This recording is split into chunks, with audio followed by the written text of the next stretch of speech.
Sir Jai Hind. Brigadier Sharadendu sir Jai Hind, बहुत बहुत शुक्रिया समय देने के लिए। Thank you sir. Jai Hind Rajesh ji, आज आपके क्या मुद्दे हैं?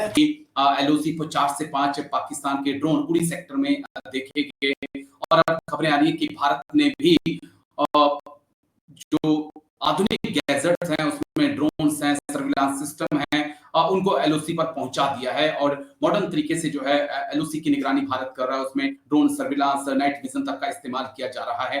जो ग्रिड है उसको मजबूत किया जा रहा है इस वक्त। और जिस प्रकार से LOC पे टेंशन बढ़ रही है, तमाम कयास इस बात के लगाए जा रहे हैं कि भारत और पाकिस्तान के बीच आने वाले वक्त में एक जंग हो सकती है। कितनी पॉसिबिलिटी हम देख रहे हैं, क्योंकि दोनों तरफ से आक्रामक बयानबाजी तो जारी है। आर्मी चीफ की बात कर लें हम, जनरल उपेंद्र द्विवेदी सर की, उन्होंने भी ये कहा है कि हमारी उम्मीद से पहले, जब तक हम सोचे उससे पहले एक बड़ी जंग जो है हो सकती है। तो हम कैसे देखें सर, क्योंकि सीडीएस रावत अनिल चौहान सर भी लगातार चेता रहे हैं। जी, जो सिचुएशन है हमारी LOC पे और across the international border with Pakistan, वो अलार्मिंग है आज की डेट में। जब से आसिफ मुनीर देखिए अमेरिका गए और जिस तरीके से वो बयान देते हैं, जिस तरीके से वो अपने आप को धार्मिक नेता की तरह बयान देते हैं, पाकिस्तान के मुल्लाओं की तरह वो बयान देते हैं, वो चिंता का विषय है। और जब बार बार वो देखिए इंडस वाटर ट्रीटी के लिए बोलते रहते हैं कि अगर आपने पानी रोका तो हम उसके बांध को उड़ा देंगे, हमारे पास न्यूक्लियर ऑप्शन है। और जब LOC पे हम आते हैं तो तमाम तरीके के ड्रोन उड़ते हैं, जिसको हमारी जो सुरक्षा सेनाएं हैं उसको मार गिराती, वो अलग बात है, लेकिन एक्टिविटी जारी है। वो तमाम तरीके की इंफॉर्मेशन गैदरिंग पे आज भी है। और ये वजह देखी है कि उसकी शह मिलती है पाकिस्तान को। पाकिस्तान हमेशा PL-15 चाइना का J-10 एयरक्राफ्ट, सारा कुछ इक्विपमेंट चाइना का, उसका इस्तेमाल किया। अब अमेरिका की एंट्री वहां बनती बलूचिस्तान में ऑयल के लेके। अब अमेरिका का इतना बड़ा शय मिलेगा तो मुनीर, जिनका जो आज की डेट में जियोपॉलिटिक्स और जो मिलिट्री एस्पेक्ट में उनकी पकड़ कमजोर है, आज की डेट में हवा एक बबल की तरह उछल रहे हैं। वो तमाम तरीके के ऐसे एक्शन ले रहे हैं कि जैसे कि उनका वो हिंदुस्तान के को क्षति पहुंचाने के लिए टाइम टू टाइम इंस्टिगेट करने की कोशिश कर रहे हैं।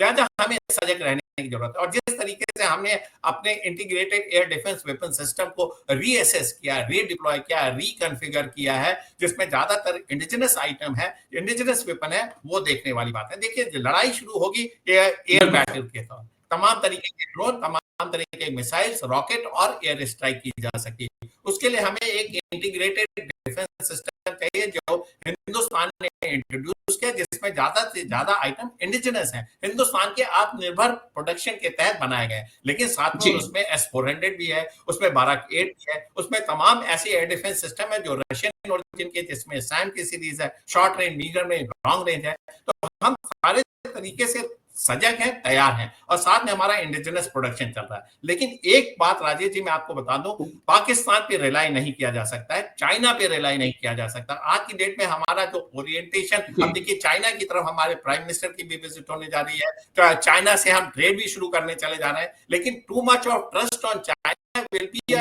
Very counter productive. ये हमें समझना पड़ेगा कि आप रिलाई करेंगे, चाइना पे डिपेंडेंसी बढ़ाएंगे, आपका ऐसे ही चाइना के साथ 100 मिलियन का ट्रेड डेफिसिट है, आप किस दिशा में जा रहे हैं। और साथ में उनका जो मिलिट्री अलायंस है, CPEC का जो है, उसको आपको ध्यान में रखना होगा। तो पाकिस्तान आज की डेट में अपनी सरजमी को बेच रहा है।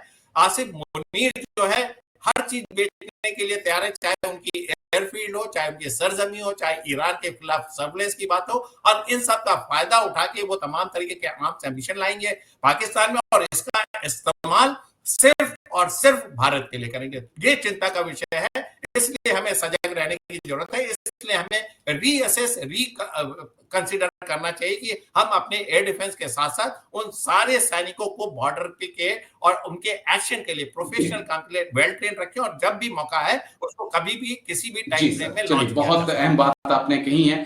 आज लंबा वक्त मैंने आपसे लिया, इसके लिए माफी चाहूंगा, लेकिन शुक्रिया, दिल से शुक्रिया brigadier Sharadendu sir. Rajesh ji, wish you all the best. Thank you sir, Jai Hind, take care sir, thank you, Jai Hind sir.